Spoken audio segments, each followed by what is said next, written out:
definitely happen. One thing I did want to go over is these are our friends, right? Rule books and all this, but I was talking to Henry earlier.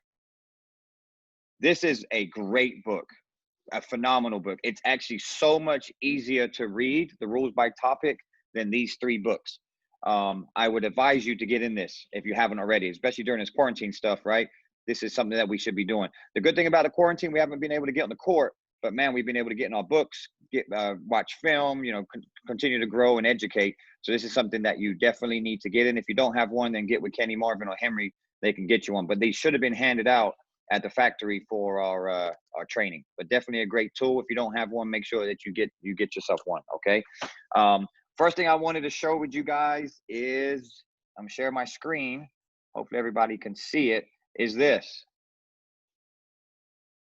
just so we understand coverages. All right. So we're going to get into trail today. And anytime I look at this diagram, I always like scratch my head and like, well, there's a lot of blue and not so much red.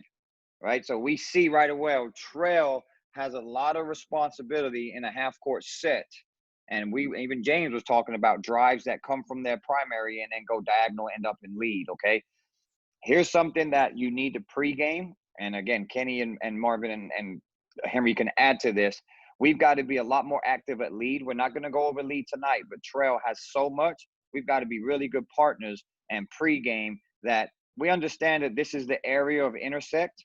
Like, I know if I'm working a 2-person game, I'm going to come up probably higher and assist on these plays, because it's really hard for trail to referee a play over here unless they don't get all the way back here kind of close on the floor. And this is a dangerous spot to be on the floor, especially if we have a steal, right? We can get run over. I've seen many referees get run over in the middle of the floor. So it's good to pregame, like, hey, if this ball comes over to you and you see lead, and we talk about body language opens up, then let lead take this play, even if it's this high. There's nothing wrong with that. Who has a better look looking all the way through here than trail on the other side of the floor?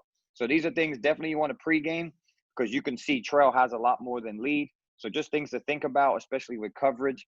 Again, pregame is vital, and you all know that. Pregame, I know it's hard with 2-person because you kind of go back-to-back games and you don't have a ton of time. They're early games. You're getting through traffic, but you've got to really touch on some things that's going to help you. And number 1 is coverage. If you cover plays, obviously your call accuracy is going to be a lot higher, and you're going to get plays right. And that's what we get most of the our gripes from coaches about, is getting our plays right. So this is something I just wanted you to look at. Understanding your PCA coverages and dual areas and all those type things, and then we're going to get into trail. All right, so I can email this to you. You can Google it. It's in your manual, just for things to think about. Okay, all right. So let's get into clip number 1. This is nothing to do with trail. This is starting a basketball game. And I remember when I first started out, we never went over this. I remember I went to my first game. I had no idea where to stand, where to go, and these type things, and when to chop the clock. So I want us to look at U1, and I'll show this twice game speed, and I'll go through it slow because it may glitch a little bit. I'm actually going to optimize it. Sorry, let me do this. Here we go. All right, tip.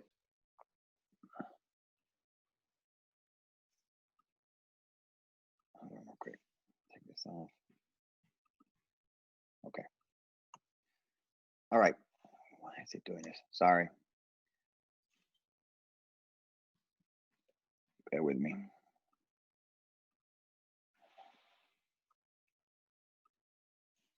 me try this again. Where did it go? Okay. All right. Apologies. My goodness. I don't know why my computer is doing this. Give me 2 seconds, guys. I apologize. It usually doesn't do this.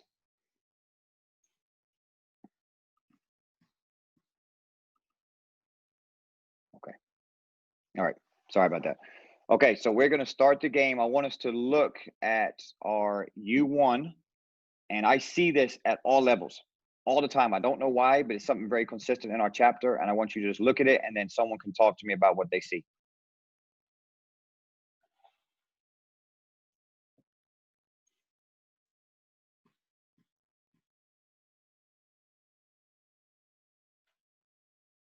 Okay, I'm going to go again. Hope it's not glitching too bad for you guys. And I'm going to go slow-mo one time, okay? So here there may be a little better slow-mo. Ball goes up, gets tapped. Look at our U1. Okay, just real quick, I don't want to spend too much time on this. What are we seeing on this clip? Just unmute yourself or in the chat and let us know what you're seeing. The U1 still had his hand up after the ball was already tipped in the backcourt. Okay, thank you, Babby. Okay, so for, the question is, when are we chopping the clock at the U1 on a jump ball? That's my question. So if we're in the rule book, when should we chop the clock at the U1? When the ball is touched. Okay, so when the ball is legally touched, right? So when it's legally touched, okay. So in this situation, right, it's legally touched right there. That's when we're chopping the clock. We're not consistent on this. I don't understand why, but here we go. 1, 2, it's just 3, possibly 2, 3 seconds before we've even chopped the clock. That can be a lot of time in a ball game, right? I know the game's just starting, but it's things to think about. So make sure at the U1 that we are chopping the clock, starting the game when the ball is legally touched, not when it's possessed. And obviously he's waiting and waiting and waiting. Okay, now they've possessed it, and now we chop the clock. All right, so just wanted, I saw it in this game. This is the game we're going over. I immediately saw it right away. I said, okay, I need to bring this up because it's something consistent that we're seeing. Okay, so great answers, good job, everybody. Hopefully is consistent on that. Okay. Okay, yeah, good question. So the question is, should U1 have moved with the basketball? So we always talk about where should you go in a jump ball. Okay, so yes, in the manual, say U1 will obviously go with the direction of the basketball. But let's think about this. Because the ball goes there, they're not going to go to trail, right? They're going to be because the ball is going the other direction. Ball gets tapped, but yes, they need to slide down to adjudicate that play. If we have a foul, we have a violation, anything that happens there, the referee is responsible. He's stuck right in the center circle. So no, they're not going to be able to get there. They're waiting for players to clear, and then they can get out. So yeah, Mario, to your point, absolutely. The U1 needs to slide down, adjudicate that play, stay on that play, depending on what happens. And if they secure it, then they can take off and go down to lead to the other side. Okay, really good question. Anybody want to add to that? I think by federation, the U1 is supposed to drop. We just don't do it that way. The U1 is supposed to drop. By federation manual, the U1 should have dropped and become the trail, and the U2 and the referee becomes the lead. Yeah, I think that is in the manual too, but we don't do it. That is correct. I think at new member training though, for consistency's sake, we always say that the U1 goes down as the new lead, and the R stays at the trail. But that is correct. Kenny is correct. But we don't want, if we teach that, then we're going to have madness going on, right? So we want to do what Henry is teaching consistently at training. But yeah, good points. We got to be ready to referee from the jump. Always comes down to that. Reggie has a great pregame on jump ball. This is something that we have to be highly focused from the jump to start the game right. Make sure we know exactly what's going on and don't be caught by surprise.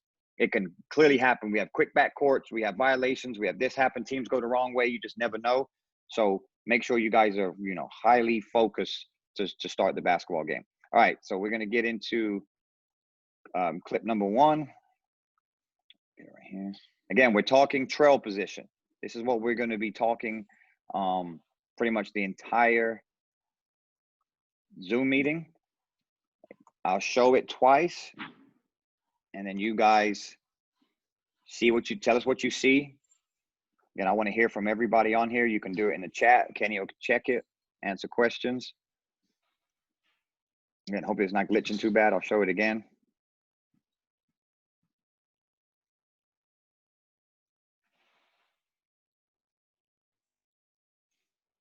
There's quite a bit going on this clip too. It's a 22-second clip. Okay, we'll do it again. So I'll give you the scenario if it's glitching on your end. We're having a throw-in in the front court. Trails administering the opposite table. Ball goes into the back court. Just watch our trail.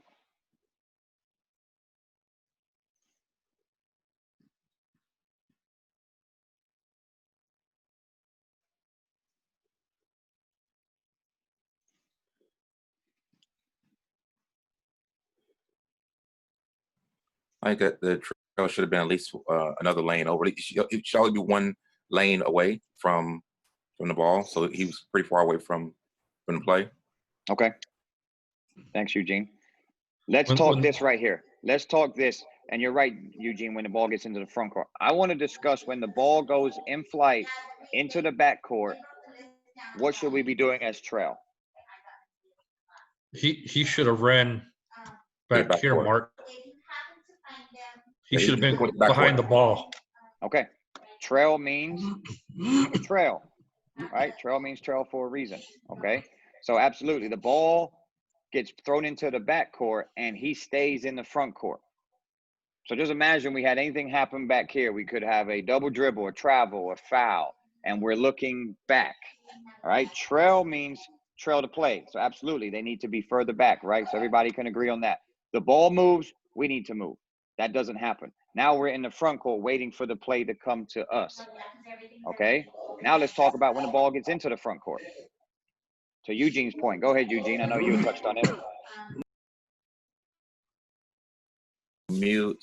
I was just saying that we should be at least one lane, you know, because of course we divide up into lanes. It should be at least one lane, or no more than, you know, I guess case we're like 2 lanes away, if you will, from where the ball. So we should just be a little closer to the ball, I would think. Okay, absolutely right. So if we're talking about A, B, C, or 1, 2, 3, here's lane 1 or A, 2 in the middle, B, and C3 over here. So the ball is clearly in C. And again, we don't have a 3-person mechanics. This would be center, but we don't. This is where the coverage is really hard for trail when the play's on the other side of the floor. So us staying 2 lanes away, to Eugene's point, it's going to be really hard to adjudicate this play and get a good look on it. So here we need to be behind the play for one and be able to see through the play. And you'll see us a lot saying an open look. An open look would be just this camera angle, seeing right through the offensive and the defensive player. Right here, we're on the sideline and our eyes are just going all the way through. We don't have what we call an open look. And I know you guys have heard this at training. This is an open look. This is a closed look. We want to fight for open looks, and then when we get them, we want to maintain them. Sometimes that doesn't mean move. If you got a great look, you want to stay, okay? So this referee needs to be, to Eugene's point, closer to this play, closer to lane 2. I would even say that they could be in the back court because the ball is barely in the front court. So if we're in the front court now, we're even with the play. Well, we just talked about trail means trail. I would like to see trail back here looking through this play and having the open look. Again, if we would have moved into the backcourt on the pass, now we set ourselves up to be trading the play up the floor, and then we'd be, again, moving into B to see through this. Okay, anybody else want to add to that? So Mark, talk about why would you be in the backcourt? I agree. Why else could you be in the backcourt? Do you feel? What else would it help you with if you're in the backcourt? You have an open look, and then to the left of you is possible passing lanes, right? So it then gives you time to get out of the way if they threw to the passing lane and now we have a steal. Yep. Right. If we're in the front court and on the white line, we might end up in the way of that play. So it's dual, 2 purposes. Yeah, good point. Yeah. So to Henry's point, if we're on the court and they make a skip pass from here to here, 1, you're in the way. 2, if there's a steal, you're going to get run over. So if you're behind the play, it gives you time to, again, like you said, move and get out the way. It's a really good point. You mind checking the chat, Kenny? We got like 14 chats on there. Okay, now we get into the play on the other side of the floor. So we're talking coverage. I just showed you the diagram over there, right? So the ball is in trail's primary up here, and now it starts to go into lead's primary. Anytime the ball goes from your primary into someone else's primary, we then have to have self-talk, right? Self-talk is huge in refereeing. So the play leaves you. That doesn't mean that you completely get off it. It's still your defender. Like James has said earlier, if the play's going to the basket and it's your matchup, you need to stay with that matchup. So again, let's say trail was where trail was supposed to be. Trail would be coming up the floor, okay? When this play starts to go, who's the primary defender? This player right here. So this matchup is still trail. Trail still needs to referee this defender. Okay? So the play goes into the basket, towards the basket. Trail would be, again, starting to possibly veer off, but seeing where. This would be the open look. Over here, they're disconnected from the play. They don't have an open look because they're going to see backs. This player is a problem. This person's a problem. If we're higher, I love this camera angle because this is the view that we need. We need this look. Let's say 4 trips, this player, white number 4 trips or hits. That would be Trail's primary. That's still your coverage to the basket. Secondary defenders and these two help side defenders are going to be lead. So you still have to referee this play. You see that little swipe right there? That swipe down right there? Trail could have this play. Trail would have an open look, could see the hit. You're going to stay on that play. Secondary defenders would help, okay? As you can see, Trail is very disconnected from this play. And if we are going to have a whistle, we'd probably be guessing. And what usually happens when we're disconnected, we don't want to put whistles on plays. We're too far from it. We're like, I don't have a good look, so I'm just going to stay off it, all right? The further you are from the play, you're just going to be very reluctant to put a whistle on it. Now the ball goes to the corner. Whose primary coverage is that? Lead. Lead. Correct, right? So it goes to the corner. Here's what we do a lot.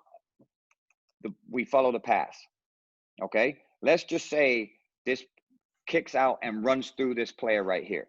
We need to stay with the crash, okay? Stay with it for a second and then go. Lead does a good job. As you can see, lead stays with the player. Eyes doesn't go straight to the ball. And this is really hard to work on about, we say, ball watching or following the ball. It's just going to take more reps and more reps, but you just have to stay disciplined, okay? So we don't follow the pass right away. Lead does a nice job of staying. And then whose coverage is that? We said lead on a three-point shot, okay? So they go up and they mark it. I would like for lead to be a little wider, but we're not going to touch on that, okay? Just something to think about. We want to be wider and deeper at lead is kind of the new thing that they're talking about lead, especially in 2-person, okay? But we're not going to get into that. They spot the 3. They stay with the shooter up and down. They do a good job, okay? Do we like Trail's position? Yes or no? No.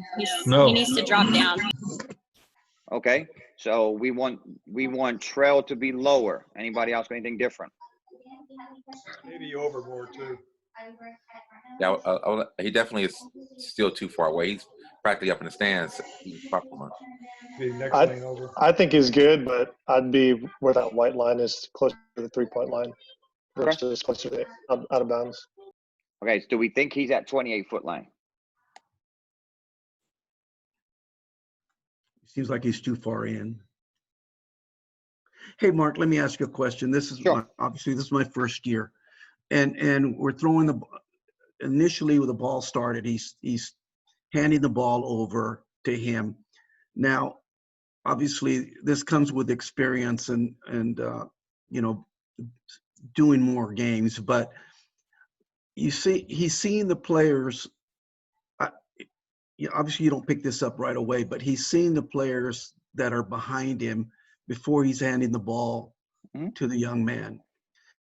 Okay, obviously, when we first start off, hey, we're not focusing on what's happening behind us, but as we gain experience, at least what I see, what I'm doing, is before I hand that ball, I try to focus on what's behind me, because do I need to get there fast? Or, you know, where's my PCA? Would that possibly, before I hand that ball to that young man to throw that ball in, should I be focusing on what is behind me so I know how fast I need to get back? Because that's probably where the ball's going to go, because that's where the open man's going to be. Yeah, good point. I'm going to give you 2 things on this, and Henry, Marvin, or Kenny, you can add to it. We always want to scan before we bring the ball in. So if we do that, when we don't want to be in a hurry, before we hand the ball in, we want to scan. What does that mean? And we have a checklist. So our checklist would be, let's check our partner. Number 1, we want to make sure our partner's ready. We're not going to bring the ball in if our partner's not ready. Making eye contact, giving a thumbs up, whatever it may be. We're going to check the table, make sure the table is ready. We're going to check the clock, make the clock hasn't started, that everything looks good on the clock. Then we're going to scan players, making sure that we have 10 in if we've had subs, or to your point, understanding where players are. So you're always going to have your checklist. You're going to scan prior to bringing the ball in. And then we want to anticipate the play, not the call. So that's with everything. You want to anticipate the play. So here you see the players run into the backcourt. Okay, I'm not going to anticipate a call. I'm not going to anticipate a foul. But I'm anticipating a play. Okay, I see my point guard that runs into the backcourt. Okay, they're probably going to get it to him in the backcourt. So I want to then again anticipate that, and then that will trigger me to do what? Move.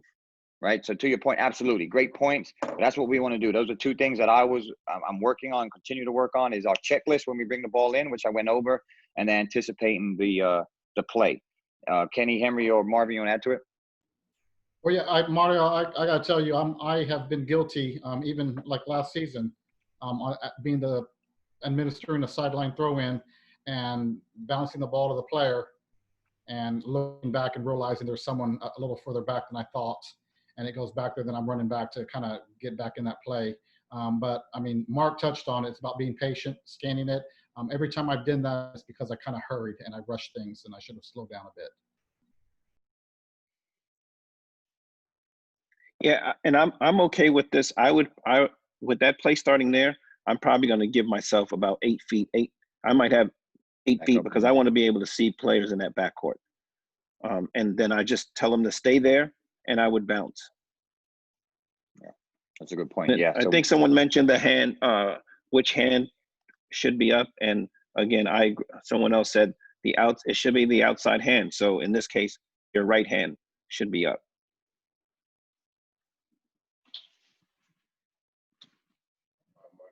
All right, man. Okay, so we're into our rebound coverage. So the ball goes up from Lee's primary. We can see the eyes of Trail Aware on the basketball. Okay, so we've got, again, the self-talk is that's not my primary. Okay, it's the hardest thing when we follow the ball a lot. That's going to take reps and discipline and just, self-talk that get off the basketball when it's not yours. So the shot goes up. Most of the time, a shot coming from that side is going to miss on the other side, right? Most of the time. So we've got to be really disciplined on our rebound coverage. Our eyes need to go right here. This is the most competitive matchup. If we have a hold, a grab, a hook, a kid throws a kid to the floor, we're going to guess on that because we're not watching our PCA, we're watching the basketball. So as you can see, his eyes are on the basketball and he's moving while the shot goes up. We've talked a lot on Zoom meetings about your call accuracy is higher when you're stationary and your eyes are not moving. When you're moving, your eyes are moving. Now it's a lot harder to adjudicate plays. So I'm okay with Trail's position. Yeah, they could probably take a step onto the floor, but they're at the 28-foot line. They're not at half court. I don't think they're disconnected. I think they can see through this rebound action. Yeah, I think maybe possibly a step on would help to see through this. However, we got to get there earlier. We got to get to rebound. The shot is going up. We know the shot's going up. We got to anticipate that play, get to our spot earlier. As you can see, he starts to then back out. When shot goes up, we need to stay or step down. We don't need to back out or he's going out to the sideline or bail out going down the other end. Okay, so he needs to stay, and then he kind of turns his shoulders away. We want to stay 45-degree angle looking at that. Okay, so the ball goes up, marks a three, okay, turns, and for some reason, what do you guys see there? If we're looking at Trail going to lead. He's looking back. He should be looking. Amen. Yeah, who's got we got the background noise. Yeah, so we've got him again going right back to the basketball. Again, our discipline is we mark a three. Okay, three is good, and it's okay to scan. Look at the scoreboard. Make sure that they put a three up there. Nothing wrong with that quick scan. But then I've got to then go to my next coverage. If I've got post players running down the floor, I've got kids that are doing whatever. That's got to be my next coverage. I'm not worried about the basketball. Trail is going to have that in the backcourt. So now we have two sets of eyes on the basketball for a split second. Let's just say down here we have a tango up. Again, things happen in basketball like that. A split second, and then we're like, oh, what happened? And we turn. So our discipline is our checklist goes back to, again, I score a three-pointer. Okay, I may scan it to three to make sure it's good. And then I've got to go to my checklist. I've got to find my next competitive matchup. whatever it may be, okay? If there's all 10 players in the backcourt, I don't need to be running down to the baseline. I can stay right there and then help my trail when the ball comes up and find my next competitive matchup. With here, as you can see, trail's looking back, going to new lead, still on the basketball. We've got 1, 2, 3, 4, 5, 6. There's 4 players. I don't know where they are, but they're not in the backcourt. They've obviously already made their way down the floor. That's what we need to do. We need to then get down the floor. Just something to think about when you transition from trail to new lead. You can still see on the basketball. We should already be down, cleared the end line to accept the play.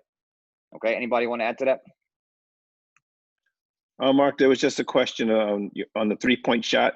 How is that covered when it's the lead's primary? Okay, so we have to understand that we definitely don't want 2 marks on a shot, right? So this is lead's primary. So lead is going to mark the 3 because it's their primary. Trail is not. Trail is not going to mark a 3 in lead's primary. They're only going to mirror it if the ball goes in. So if the ball doesn't go in, then we would not mirror the 3, right? So that goes up. If that was a missed 3-pointer, Trail's not going to do anything. Trail's just going to go to rebound coverage. So this is in lead's primary. Lead's going to mark it, stay with the shooter up and down. That's why it's essential that Trail gets off this and helps with rebound coverage, okay? Because lead is watching possibly 2 players, offensive player and a closeout. Now we have 8 players that need to be refereed. That would be Trail, okay? And then they watch a shooter up and down. Once it's cleared, then they'll get off to rebound coverage as far as that. But that's how we're going to referee coverages in 2-person. If it's in your area, you mark it. And you at a trail, you're only going to mirror if it goes in, if it's not in your primary. Did I miss anything? Nope. Okay. Good. All right. Let's get to the next one. Okay, I'm going to get to the next clip real quick.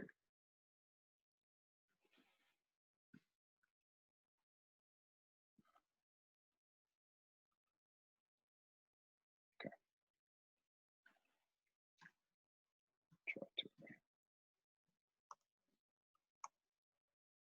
All right. Again, I'll show it twice and then we'll talk through it. So I'll give you the scenario. This is Trail out of bounds, and we're staying in the front court. So just things to think about. We're staying right here in the front court. What are we supposed to be doing at Trail?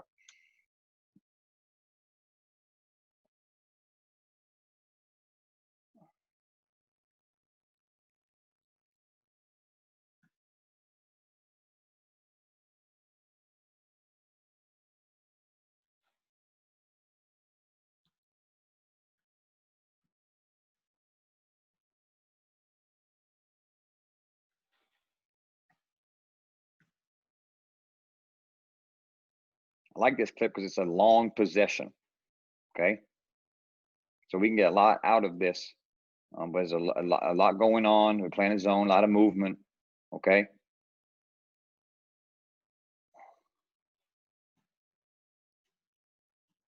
Okay, anybody want to take it from the beginning? What do you see from here? He's too high up. Okay, what else? Let's talk about, okay, let's get into this, all right? Based on players and the status of the basketball will help us with our positioning. So let's take that into effect. Where are all the players and the basketball? And then see what we could probably do better at Trail. They're all to the left, so maybe he should scoot over 1 lane. Okay. Anybody agree, disagree, or have anything else to add to it? Agree. I think he should be more towards the ball. I think he's out of position. Okay. So we have pretty much 10 players except 1, so 9. Everything's over here, right? And the basketball is out of there, out of bounds. So there's our checklist again. I have to then figure out where are the players, where's the basketball, how can I help my partner? By that referee having 10 players over by themselves, obviously I'm not helping. These volleyball lines are our friend. If you go to a gym and you got these volleyball lines, they're great.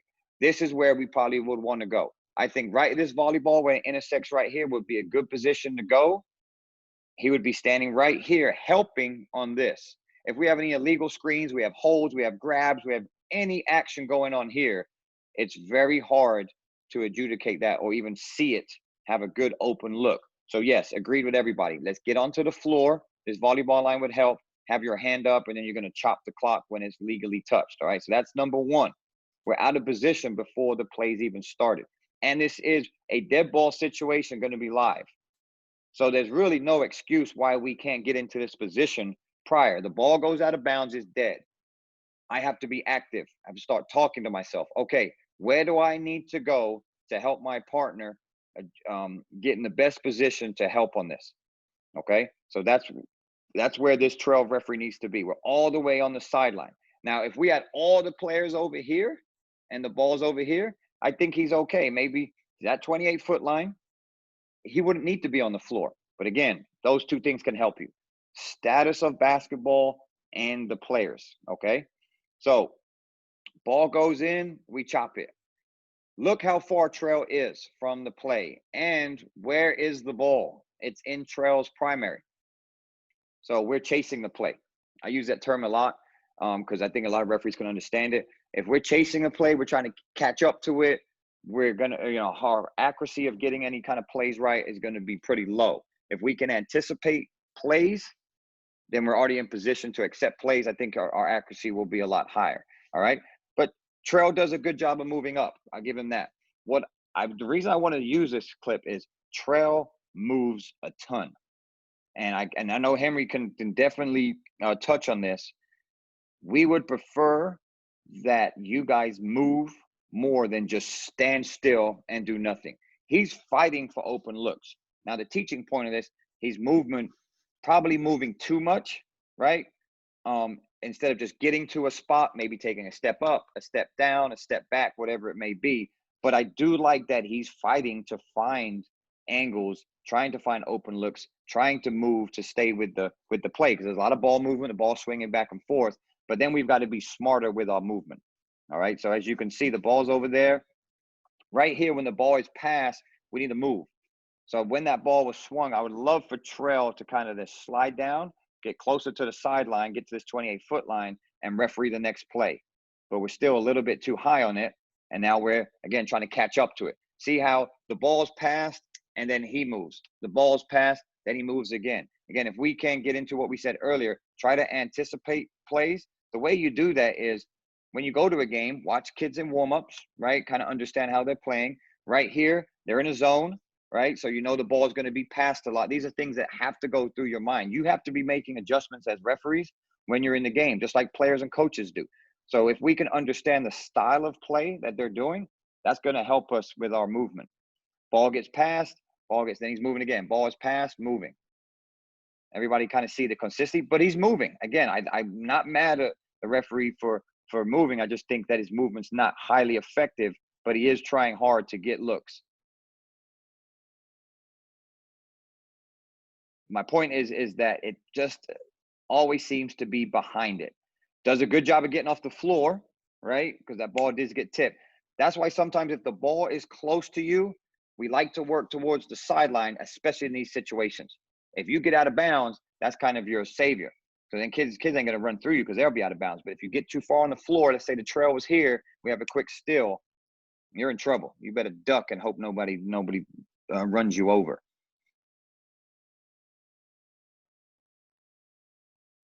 Shot goes up, okay? Here's what I want to get to. We talked a little bit earlier. Somebody tell me what you see at the trail referee when the shot goes up. And I'll go slow-mo. He's stepping out too soon. Stepping to go. Backing out. Backing out. Does the defensive team secure the basketball when he decides to transition to new lead? He's gone. See? No. He's anticipating it and he's just taking off. And this is like consistent with everybody. It's at all levels. The ball goes up, we immediately want to bail out because we're worried about getting beat. Well, I can tell you this, at all levels, you're going to get beat because we get older. I'm sure you've heard it before. Kids stay the same age, right? The new kids come in, they're always between the ages, 15 to 18. And we don't obviously That don't happen with us. So you're going to get beat. Don't worry about that. All right. If you get beat, then there's ways that we can help you getting angles to see plays, but that should not be a concern of yours. All right. Your concern is we should stay on rebounds when shot goes up. And hopefully you've heard this before. If not, assume all shots are missed. So when a shot goes up, assume that it's missed. So we need to stay at worst or step down. So it'd have been really nice for him to either stay, even better, to take one step down. All right. Imagine something happens on the backside. There's no way the lead referee, neutral, is going to see any of that. Again, it's two-person is really hard. You've got 4 sets of eyes for 10 players. It's tough. So you really have to have discipline and stay and help where your partner can't see, and it's still your primary coverage. This is still your coverage area on this side. Once the ball is secured and they start to transition, absolutely you're going to have to hustle and take off, but that didn't occur in this situation.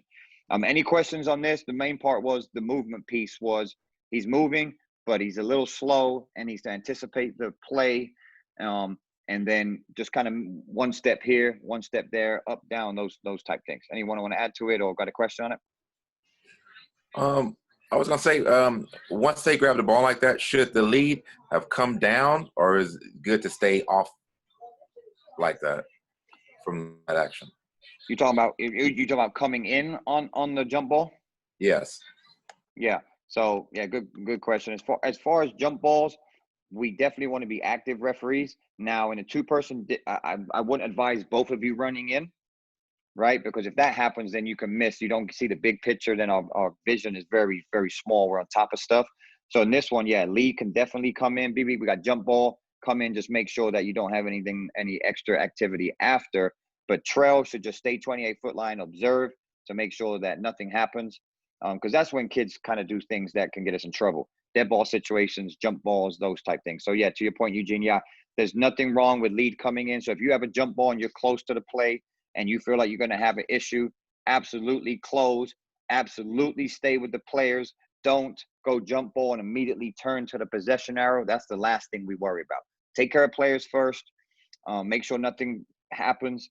And then once the players kind of get away, then your partner can help you with the table, or the table can help you as far as that. So that's a good question, Eugene.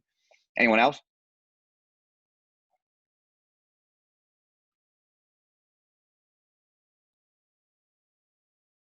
Okay, let's dive into the next one.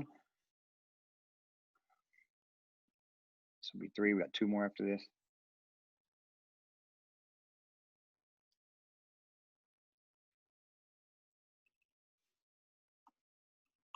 Okay. Again, trail. We're looking at trail. Trail. The trail's over on table side. Same game.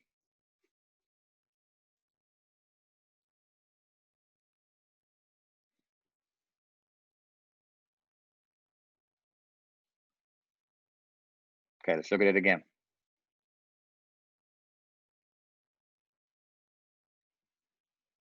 And what are you guys seeing on this? Things that we've gone over similar to the first clip and a little bit of the second clip. It's kind of a combination of both. So anybody, what are you guys seeing on this? Let's try to hear from someone that hasn't spoke yet. When the ball was passed, he's up.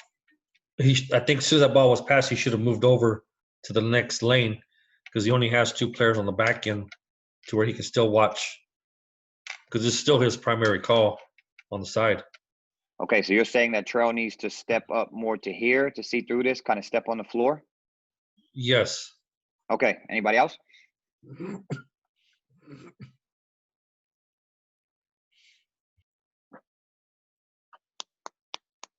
Okay, question. Whose primary coverage is this right here?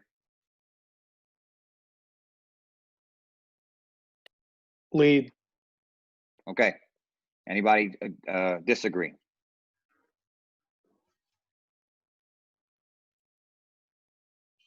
Okay. So everybody would then agree that it's below the free throw line extended. It's on lead side. This is lead's primary coverage. So Trail needs to get off this play.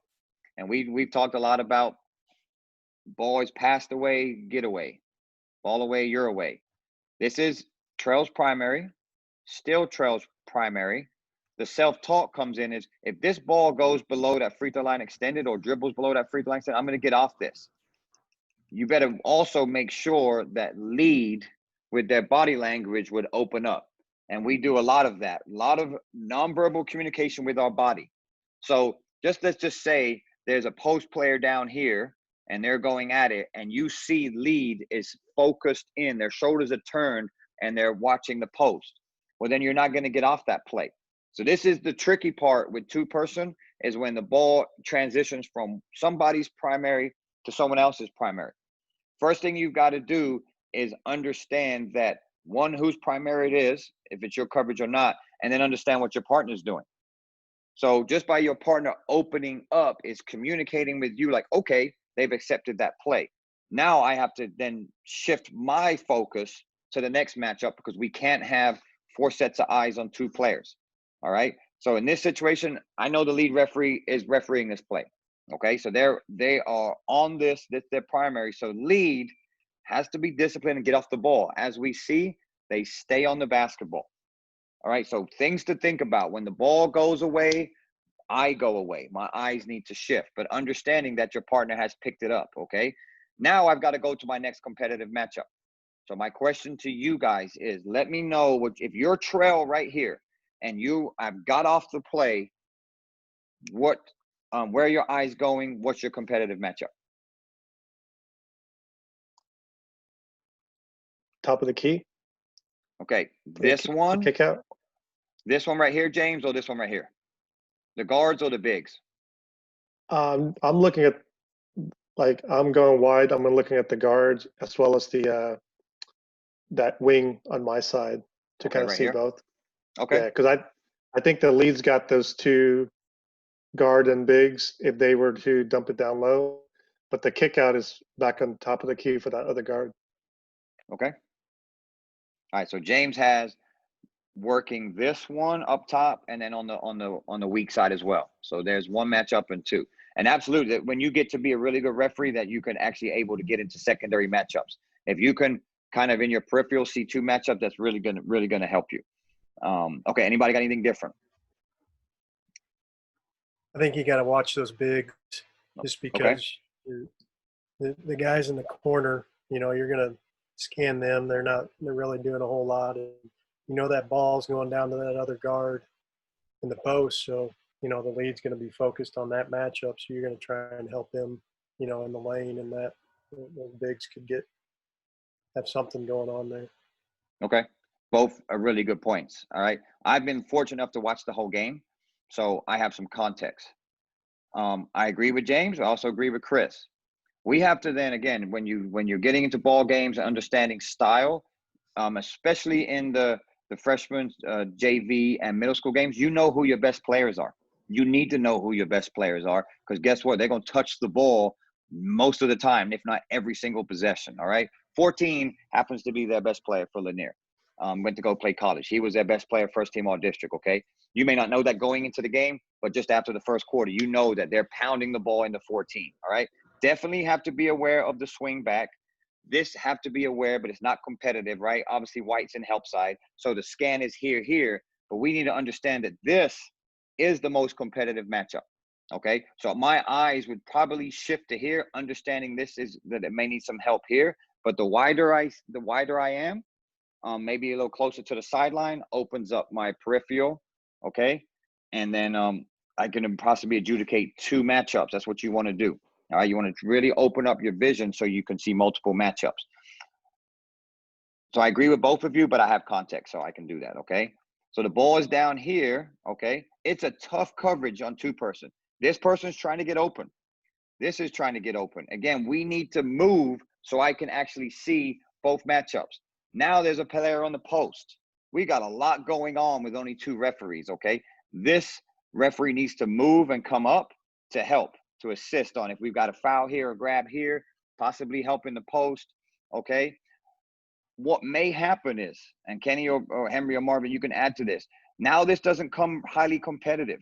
Maybe lead shifts into here and does this. You see their body language. Okay, that's not so competitive. I may get off this. Again, I'm showing my partner communication. I'm getting off this. And now we release this matchup to trail. I think that's a good coverage on this. That lead would go back to their matchups down low, and then trail could then help and assist on this one. Take this play and then take this one. Henry or Kenny or Marvin, you want to add to that? Nope, I agree. Okay. I think you're spot on that. Okay. All right. Now, here's where we get the ball goes into the post in lead. This is clearly lead's matchup. One-on-one post, right? This is the play. What do we need to start doing at trail? We're not talking about lead. Let's talk about trail. What is going through your mind at trail when that ball goes into there? Again, there's a big thing between ball watching and ball awareness. So think of the difference, okay? I understand the ball's in the post. I understand it's a one-on-one matchup with my lead. I'm not ball watching. I'm ball aware. You need to know where the basketball is, okay? So that will help you get into spots where you can anticipate plays and move, get open looks, those type things. But someone talk to me about what are you thinking at trail when that ball goes in? Start watching the matchup with number 14, Okay. anticipating they're going to dump the ball to help your partner out and make sure that nothing happens. Okay. Babby, good. Talk movement. So I agree, right? I'm going to be 14. I know that's the best player. I want to make sure that my eyes are there. But what are you doing with your movement? Moving down, moving to zone B. Okay. Look where the ball comes back, right? Again, eye contact, so I'm lucky. Ball going to 14. Whose primary coverage is that? Lead. Anybody else? Oh, no, it's trail because he's above the free throw line. Okay. It's trail and he can't see. All right. Why? Anything happens. Okay. Why, Ainsley? Very good. I agree. Why? Why can they not see? Because he's not far enough down to see in between the defender and the offensive player. Absolutely. So anticipating the play earlier. Let's walk through this, okay? Ball goes into the post. I'm telling myself, I got to move. I got to get wide. I got to get low. So this movement right away, when that ball goes in, I'm here. I'm probably going to be right where this coach is. I will be standing in front of this coach. You won't even see the coach. Now, let's just say this is where the trail referee is. As soon as that shot goes up, what are we doing now? Someone tell me what, let's just say the trail is exactly where they should be. What is that trail doing?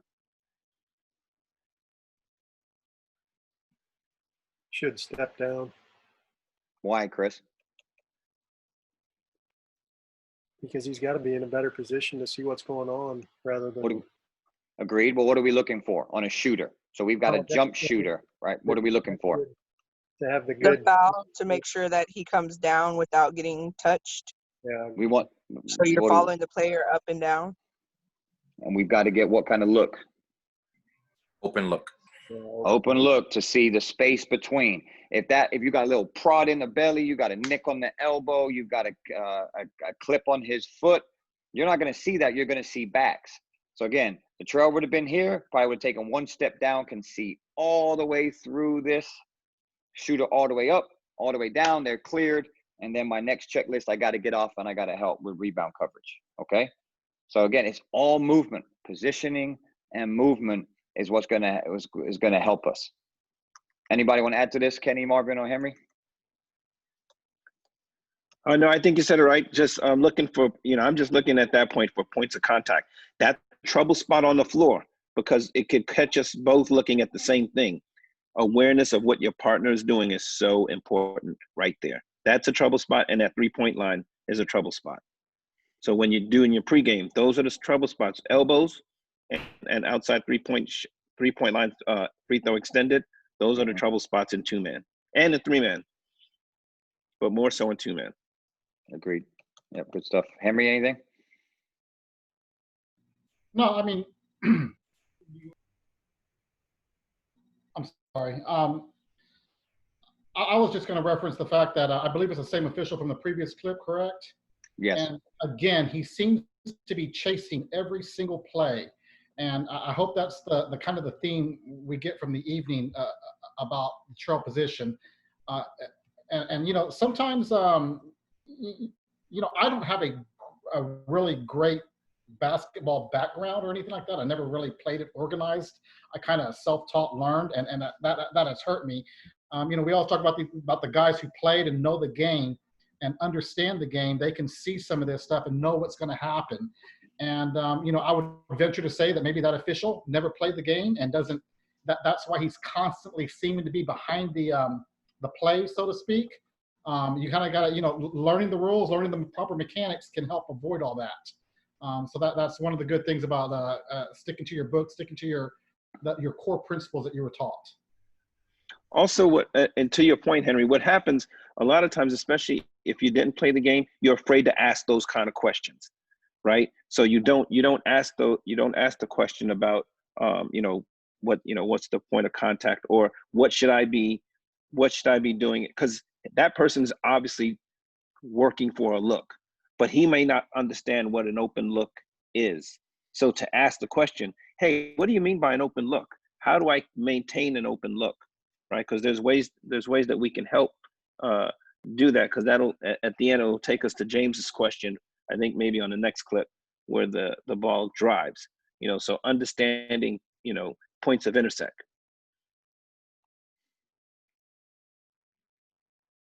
All right, let's get into the last clip. We did go a little over, but I'll run through it, okay? 4. All right, so let's talk about, we're going to touch on your spot, James, at the close. Let's talk about trail coming up the floor, okay? Nope, not that one, sorry. Okay. Anybody tell me what you see? I'll run it again. Let's just start from the beginning. It's just this piece right here. He passed the ball handler. Okay. The trail is running past the ball. He's not really being a trail. He's ahead of the ball. There you go. About ahead of it. Even ahead of it. Agreed, right? So trail means trail. I'm terrible at this. It's called working uphill. All right. And it means that we're hustling too much, right? That can hurt us. Probably never heard that before. You hustling, yes. Hustling too much, working uphill, then we're always looking back. So I always like to take it a step further, right? Let's just say that right here, this pass is stolen. He throws it up the floor. This kid intersects the pass, and now we got a one-on-one to the rim. To Henry's point, what are we going to be doing? We're going to be chasing this play back, trying to get there, and then, you know, our call accuracy and our positioning and our look is not going to be great. So we need to stay behind. Here's something really good to think about. It's very hard. Do not come on the floor until the ball has crossed free throw line extended. So let's say here, right here, you're still going to be on the end line, still on the end line, still on the end line. You're on the end line. You're starting your 10-second backcourt count. Now the ball has passed free throw line extended. Now you would step on the floor.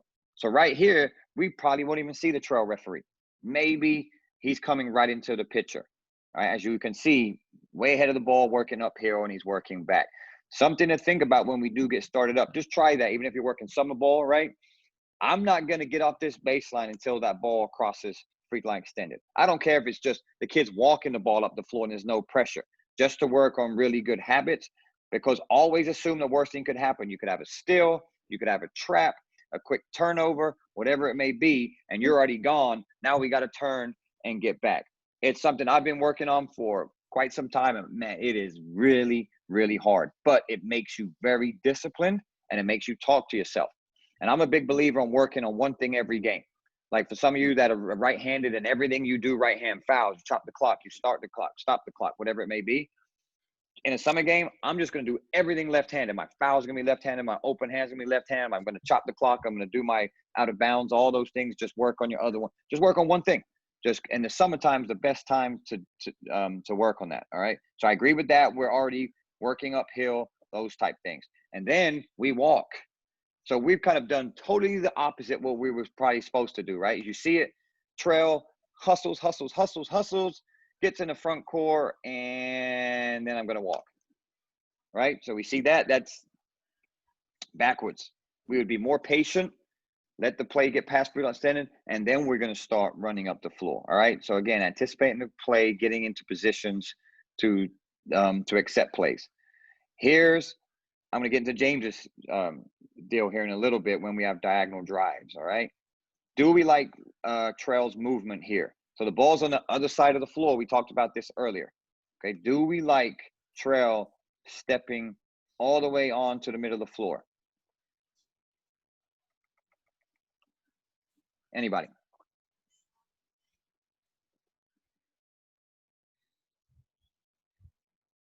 If you're not sure, just yes or no is fine. Do you do this in a game? Are you not sure? Do you think it's a good idea to do this or not?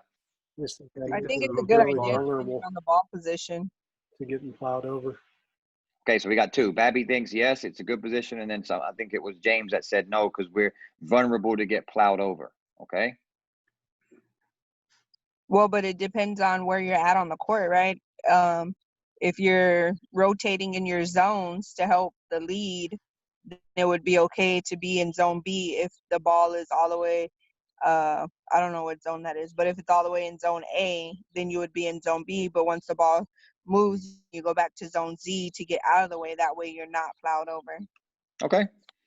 So my personal opinion on both, I think you're both right. Definitely needs to move. Okay. Now, I would prefer personally he works a little deeper instead of so much on the floor because I think the open look is right here where my arrow is, right here where I can see through this. Here, I'm just kind of looking through the defender. I can't see this. So I think movement is okay. We definitely can't stay on the sideline like we had in previous clips.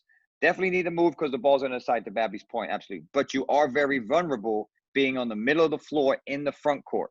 And Kenny had touched on it earlier. I think we can work a little deeper because if that pass does come, it gives us what? More time to get out the way, okay? I always get nervous when I'm like really close to this circle. Just something this is my personal, I just like, oh, I think I'm too much on the floor. So if I feel that, I feel like instead of working wider, I want to work a little deeper. So I think back here would be a better position. However, the purpose of it is they're moving. We want to move when the ball's on the other side of the floor, and we definitely don't want to stay on the sideline. All right. Now let's talk about the play goes to whose area right here. Lead. What do we need to do? We talked on it earlier. Ball goes away. What do we need to do? Get back. We need to get away, right? However, I need to go where? To my partner. My partner will get over the lead next week. Partner needs to be wider to accept this play. However, I'm going to peek at my partner to make sure they've accepted it. His eyes are on the ball. So we know that he's picked it up. I need to get off this. Then I start to V out and then get to my 28-foot line over here, help on the backside. We got shot go up, help a rebound coverage or anything over here. So we just need to move a little quicker. To Henry's point, these guys did a good job in the game, but they always were behind. They weren't anticipating plays. They were kind of moving after the fact. The ball gets passed, then we move. The ball handler dribbles, and then we move. Okay, so those were kind of the consistent areas that are happening in this game that we can definitely improve on. Any questions on this? And then I'm going to touch on James's thing, and then we'll be done. Or if I missed anything, anybody wants to add to it. So let me add just a couple. So I don't think we need, let's go back to where they brought the ball in. Yep. So I think especially when I was doing middle school and JV games, I really focused on the ball. And more focus needs to be on the ball, maybe when you begin with the middle school. But here, I'm looking up the floor at the defense, right? Now, probably at middle school and JV level, I probably have 30%, 40% on the ball, 60% on the defense. So he's looking, I think Ron, he's kind of looking ahead. So he's looking at the defense because that's what's going to put him in any kind of trouble, right? So he's got his eyes on the defense. So so just be aware. So 30% on the offense, but the big focus needs to be on the defense. As you go up in level of play, then it's probably like 20% because they're going to travel less. They're going to carry less. They're going to do less dumb things at the higher level, right? Hopefully they're getting better as they age. So right there, Mark. Yep. So when he's on the ball, it would help. I look at my partner and I make a little jog. We wear black and white stripes because it catches our attention. So if we give a little jog, even if that guy's not really on ball, he kind of sees me jog out, right? Just a little jog. And now he picks up that, you know, he's more aware that, hey, Kenny's off ball, right? So those are the things that I would do differently in that play. But I think he's really trying to get a good look. He's done a great job in coming to B, but he just has to hustle out of there. So yeah, agreed. Anybody else?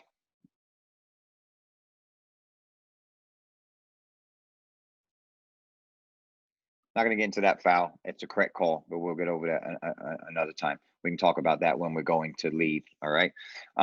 Let's talk real quick on James's question, and then we'll close. And again, if you guys have any questions, you're more than welcome to go. Diagonal drives are tough. They are really, really tough. So I'm gonna get the diagram back up for us to kind of go over it, so we're on the same page of what James was referring to. Let me make this a little bigger. So we're talking about a drive that comes from trail and then diagonally goes across the paint and ends up in lead. I want to try to simplify this as much as I can, even though the coverage can be difficult. Trail needs to continue to stay with that play to the basket. It's in your primary. It started in your primary. You've had that play the longest. So if the play starts out here, lead shouldn't even be on the basketball, shouldn't even understands where the ball is, but wouldn't understand who the primary defender is, wouldn't even understand who has the basketball or the number until it gets into their area. So number one is you've had this play the longest, so you continue to stay with this play all the way to the basket. Here's where the self-talk comes in, all right? You understand that lead is right on top of this play and the play happens in their area, all right? You stay with that play to the basket, okay? And there may be, simply if you have a foul, there could easily be a double whistle on that play, all right? It's in lead's area. So if we have a double whistle, we both are going to hold and we would communicate on that.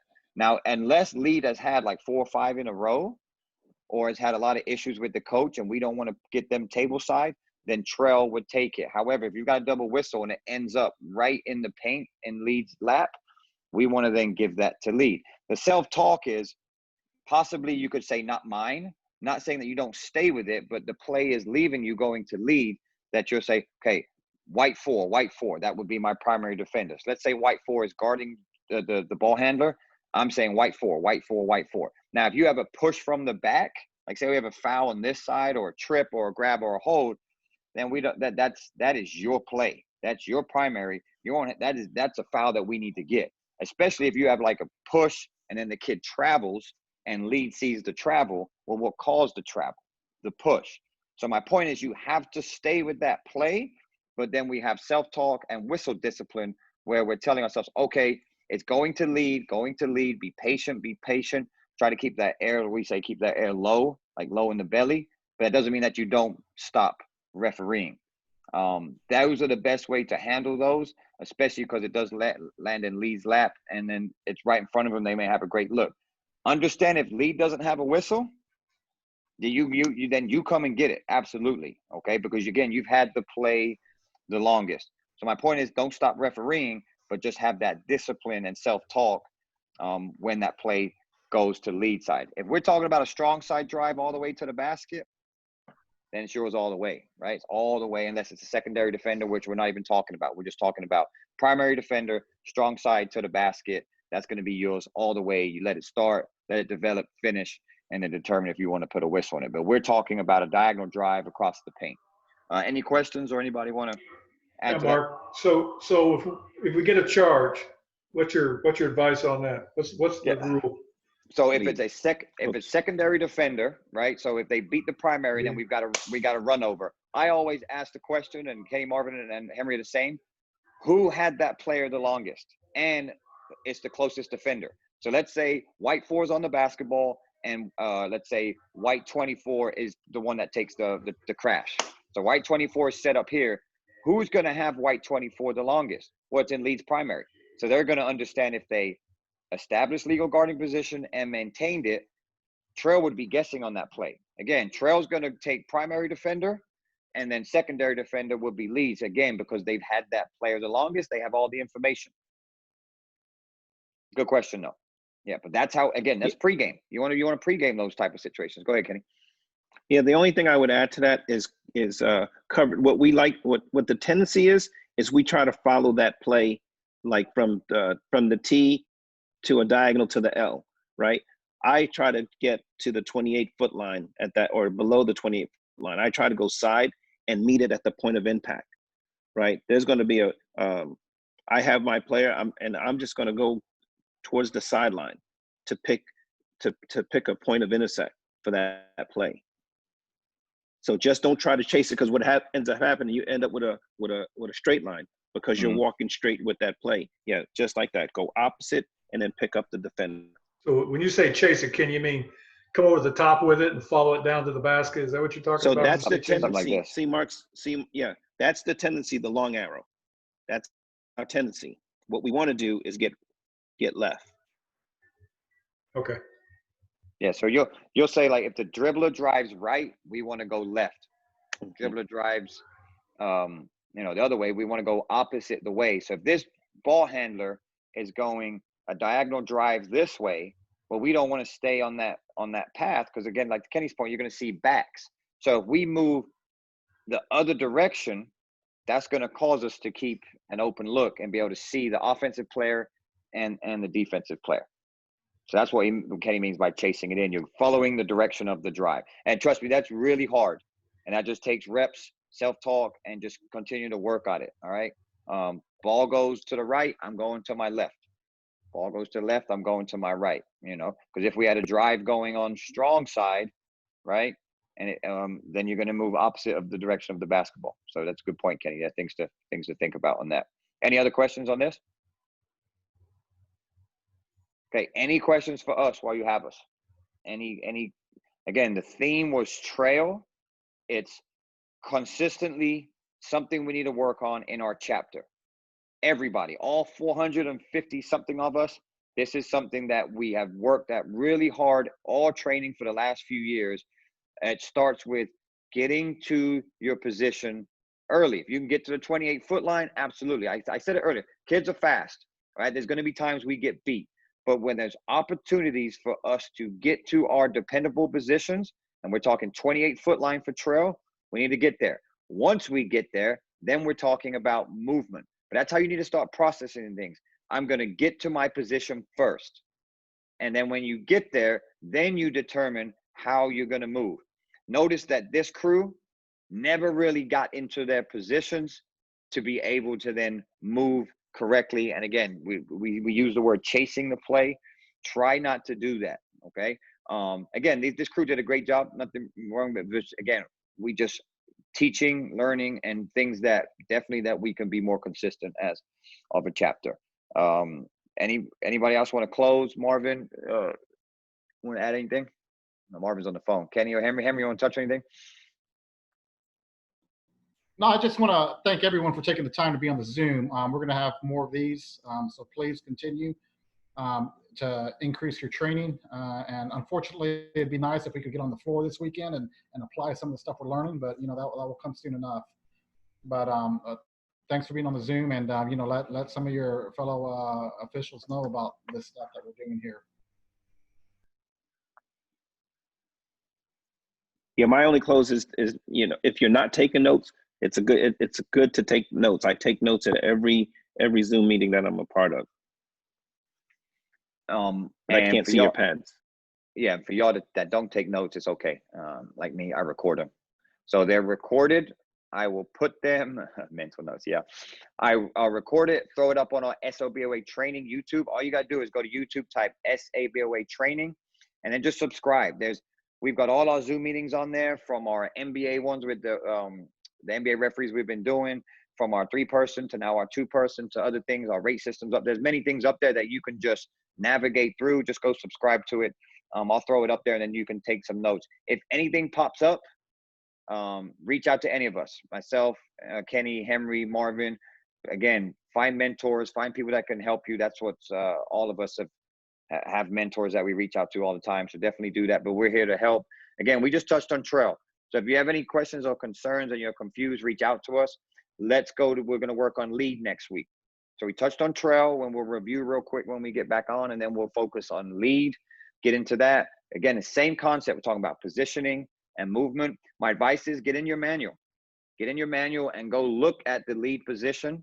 What I'll probably do is, I don't know how bad the video was, but everybody that was on here, I'm probably going to take a screenshot of everyone that was on here.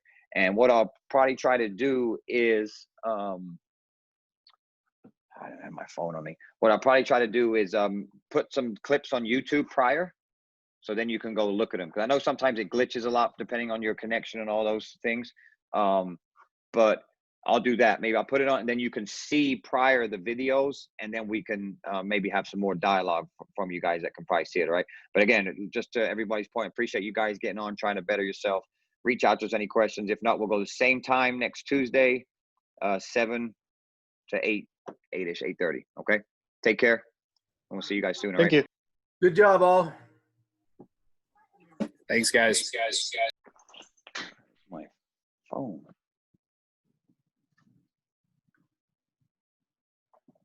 Dang it. I'll take a screenshot. Well.